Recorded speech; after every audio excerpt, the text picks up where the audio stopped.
I, 28F, have had a complicated relationship with my stepsister Laura, 32F, since we became family 18 years ago.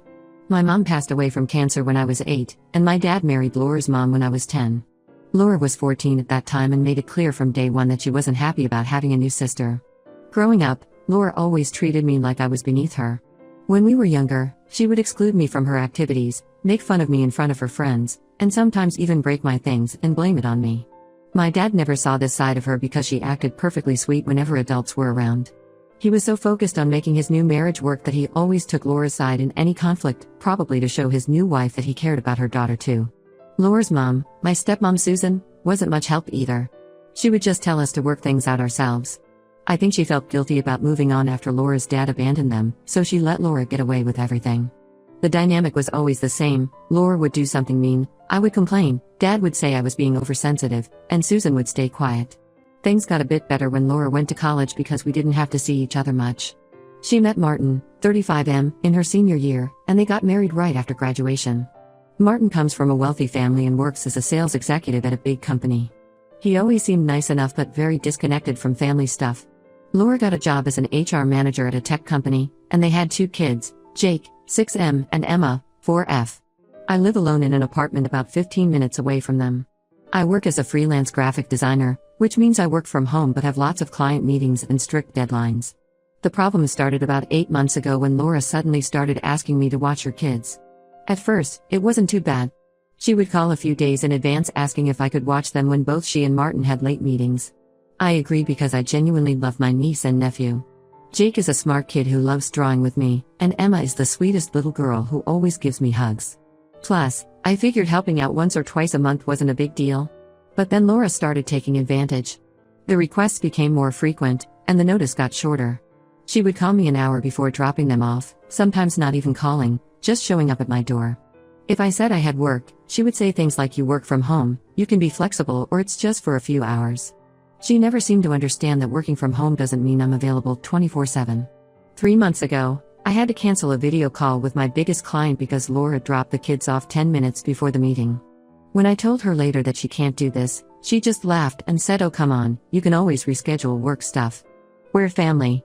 The frequency kept increasing until it became 3 to 4 times a week. She would claim she had urgent meetings, but then I'd see her Instagram stories showing her at lunch with friends or getting spa treatments. When I confronted her about this, she got defensive and said she deserves me time and I should be grateful she trusts me with her kids. I tried talking to Martin about it, but he was useless. He just shrugged and said that's just how Laura is and you should be happy to spend time with your niece and nephew. He never offered to help with childcare himself or hire a babysitter, even though they could easily afford it. Dad was even worse. When I went to him for help, he gave me a lecture about how families should support each other. He said I was being selfish because I don't have kids, so I don't understand how hard it is to be a working mother. He completely ignored the fact that I was losing work and clients because of Laura's constant impositions. The final straw came last month. I had a huge presentation for a potential client that could have doubled my income. I had told Laura about it weeks in advance and specifically said I couldn't watch the kids that day. The morning of the presentation, she called saying she had an emergency meeting and needed me to take the kids. I refused, reminding her about my presentation. She showed up anyway, literally left the kids outside my apartment door, and drove off before I could stop her. Jake was crying because he had forgotten his favorite toy and Emma needed breakfast. I couldn't leave 2 small kids alone, so I had to cancel my presentation. I lost the client and a lot of money. When I confronted Laura later, she just rolled her eyes and said it's just work, you can always get another client. Family comes first. She didn't even apologize. When I told her I wouldn't babysit anymore unless it was a real emergency, she threw a massive fit. She called me selfish and ungrateful, saying I owed her because she accepted me as her sister when our parents got married, which is a joke because she never treated me like a sister. Now Laura has been telling everyone in the family that I'm refusing to help her even though she's struggling to balance work and family. She's painting me as the bad guy who doesn't care about family. Some relatives have been calling and messaging me, saying I should be more understanding and help out my sister. They don't know how she takes advantage of me, ruins my work, and never even shows any gratitude. I feel like I'm going crazy. These are their kids, not mine. I love Jake and Emma, but I can't keep putting my life and career on hold whenever Laura feels like dumping them on me. But everyone makes me feel like I'm wrong for setting boundaries. Ida for refusing to be her free babysitter? Update 1. After my last post, things took a wild turn. A few days later, I met my friend Sarah for coffee. Sarah works in the same company as Laura, and she mentioned something that caught my attention. She said Laura often takes these really long lunch breaks with a guy named Tom from the marketing department. According to Sarah, they always go to this cafe that's like a 30-minute drive from the office, even though there are plenty of good places nearby. Sarah thought it was weird but didn't want to start any gossip. This made me think about all those urgent meetings Laura had when she left our kids with me. I started going through my text messages with her and noticed a pattern. She would usually drop off the kids around lunchtime or late afternoon, claiming she had important meetings. But the timing never made sense for actual work meetings. Our family uses this tracking app that Dad made us all install after Mom died because he was paranoid about losing anyone else. I never really used it before, but I decided to check Laura's location history. Sure enough, during the times she claimed to be at work meetings, she was nowhere near her office. I debated with myself for days about what to do next. Part of me wanted to just ignore it, maybe she was just taking breaks from work stress. But then I remembered all the times she made me cancel my work, all the clients I lost, all the guilt trips she put me through. I decided to do some investigating. Last Tuesday, when she dropped off the kids saying she had an emergency budget meeting, I followed her. Instead of going to her office, she drove to this fancy apartment complex about 30 minutes away. She went inside and didn't come out for 3 hours. I took photos and videos from my car. This happened 3 more times that week, always the same apartment complex, always for several hours. But here's where it gets even crazier. While I was gathering evidence about Laura, I accidentally discovered something about Martin too. Remember how unbothered he was about Laura constantly dumping the kids on me? Last Thursday, Laura had left the kids with me saying Martin was working late and she had an important client dinner. I was driving back from the store when I passed by this upscale restaurant, and I saw Martin's car in the parking lot. Something made me park and watch. Martin was inside having dinner with a woman who was definitely not Laura. They were sitting really close, holding hands across the table, clearly not a business dinner. I recognized her as Claire, his assistant. I took some pictures and videos of them leaving together and getting into his car. At this point, I was both disgusted and curious. I used some of my savings to hire a private investigator for a week. The evidence he gathered was shocking. Laura was having an affair with Tom from her office. They would meet at his apartment during those emergency meetings. Meanwhile, Martin was seeing Claire. They had been having an affair for months. They were both using me as their cover story. When Laura needed to meet Tom, she would dump the kids with me claiming work emergencies. When Martin wanted to see Claire, he would tell Laura he had late meetings, and Laura would use that as an excuse to leave the kids with me.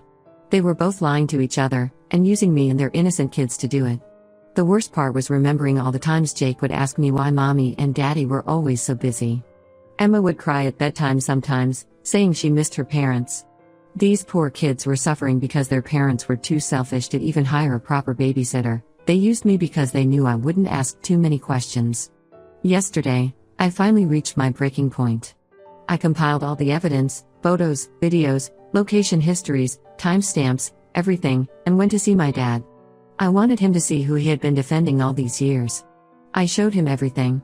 He just sat there in silence, looking more shocked and devastated with each photo. Then I did something drastic. I sent everything to our extended family group chat, all the aunts, uncles, and cousins who had been calling me selfish for not helping Laura. I included a long message explaining how they had both been using me as free childcare while they cheated on each other. The response was immediate and chaotic. Laura called me screaming, calling me every name in the book. Martin showed up at my apartment, threatening to sue me for invasion of privacy and defamation. Dad hasn't spoken to me since seeing the evidence. My stepmom is absolutely devastated. This is the second time she's been betrayed by someone she trusted, first Laura's dad, now Laura herself. The whole family is in chaos. Some relatives are horrified at Laura and Martin's behavior, while others are saying I shouldn't have exposed them so publicly. But for the first time in months, nobody is guilt-tripping me about babysitting. I know I probably went nuclear by exposing them to everyone at once. Maybe I should have confronted them privately first. But after months of being manipulated, gaslit, and used by both of them, I was done playing nice. Those kids deserve better than parents who use them as pawns in their affairs. Update 2. The past month has been absolute chaos since I exposed Laura and Martin's affairs. The day after I sent the evidence to everyone, Martin packed his bags and moved into a hotel. Laura started having these massive meltdowns. She showed up at my apartment the same evening with the kids, saying she needed time to process everything and wanted me to keep them for a few days. I refused and told her to go ask her boyfriend Tom to help her since she chose him over her family. This made her completely lose it. She started screaming about how I had ruined her life and her marriage. I reminded her that she ruined her own marriage by cheating, and Martin ruined it too by cheating with Claire. She tried to say it was different because she was truly in love with Tom, while Martin was just having a fling. I shut the door in her face. My dad finally called after 2 weeks of complete silence. He broke down during the call. He admitted that he had noticed weird things about Laura's behavior for months but chose to ignore them because he didn't want to upset my stepmom. He apologized for always taking Laura's side and said he had failed both as a father to me and as a parent to Laura by enabling her behavior. Laura and Martin are getting divorced. The whole truth came out. They had both been cheating for over a year. Martin's assistant Claire is 5 months pregnant with his baby. She had been pressuring him to leave Laura, but he kept stalling. Tom, on the other hand, had been feeding Laura lies about leaving his wife. But as soon as everything became public, he ghosted Laura completely. He even requested a transfer to a different branch of the company to avoid the drama. Claire also broke things off with Martin when his family started messaging her. Turns out she had no idea he was using his kids as cover for their affair. She thought he only met her when the kids were at school or with their grandparents. When she found out how he and Laura had been using me and neglecting the kids, she wanted nothing to do with him anymore. The kids are staying with Laura but they're really struggling.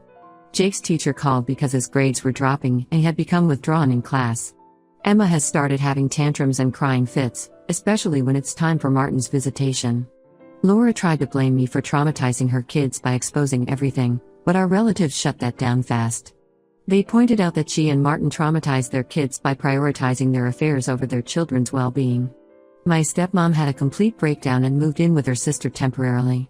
She keeps saying she failed as a mother because she didn't notice what Laura was doing. Dad visits her every day but she's still not ready to come home. She feels humiliated because everyone knows her daughter was having an affair, just like her ex-husband did to her. Some relatives suggested we all go to family therapy to work through this mess. Laura refused, saying therapy is for weak people and she did nothing wrong because she was just following her heart. Martin agreed to therapy but only individual sessions. He says he needs to work on himself before he can be a better father. Martin is trying to get partial custody of the kids, but Laura is fighting him hard on this. She's telling everyone he's an unfit father because he got another woman pregnant while married. She conveniently forgets to mention her own affair when she tells this story. She's also demanding a huge amount in child support because she lost her job. The company let her go because Tom was married to the CEO's daughter, and the whole situation was too messy. I've blocked both Laura and Martin's numbers. I still see the kids when they're at dad and stepmom's place for weekend visits, but otherwise I'm staying completely out of the drama. Jake asked me last week why I don't babysit them anymore. I just told him that sometimes adults need space from each other, but I still love him and Emma very much. Dad asked me yesterday if I regret exposing everything and causing all this chaos. I told him I don't. Those kids deserve to have parents who put them first, not parents who use them as excuses to cheat. Sometimes things need to completely fall apart before they can be rebuilt into something better. I just hope Jake and Emma don't end up too scarred by all of this. Update 3: A lot has happened since my last update, so I thought I'd share one final post. The divorce between Laura and Martin was finalized last week. He got weekend visitation rights for the kids and has to pay significant child support. Claire had his baby, a boy, last month, but they're not together anymore. She moved to another state to be closer to her family after Martin kept trying to get back together with her. Laura lost her job at the tech company. The official reason was restructuring, but everyone knows it was because of her affair with Tom. He was married to the CEO's daughter, and when everything came out, the company decided to let Laura go to avoid drama. She tried to sue them for wrongful termination but dropped it when they threatened to countersue for creating a hostile work environment. Laura had to sell their house because she couldn't afford the mortgage anymore. She's living with my stepmom now, who moved back home last month. Laura tried to blame me for ruining her career and making her lose her house, but even Dad shut that down. He told her she ruined her own life with her choices. The kids are seeing a child therapist twice a week, which seems to be helping. Jake's grades have improved, and he started playing soccer again. Emma still has some separation anxiety, but she's not having daily meltdowns anymore. I see them whenever they're at Dad's place, and we do fun activities together like painting or baking. Laura tried asking me to babysit again last month. She said she had important job interviews and couldn't afford a sitter. I refused. She started crying about how hard her life is now and how she needs her sister's support. I reminded her that she never treated me like a sister until she needed something from me. She got angry and said I was being petty by holding on to the past. My dad and stepmom are in couples counseling. Stepmom is working through her feelings about Laura's behavior and how it triggered her trauma from her first marriage. Dad has really stepped up. He stopped trying to keep the peace at my expense and actually calls Laura out when she tries to manipulate situations.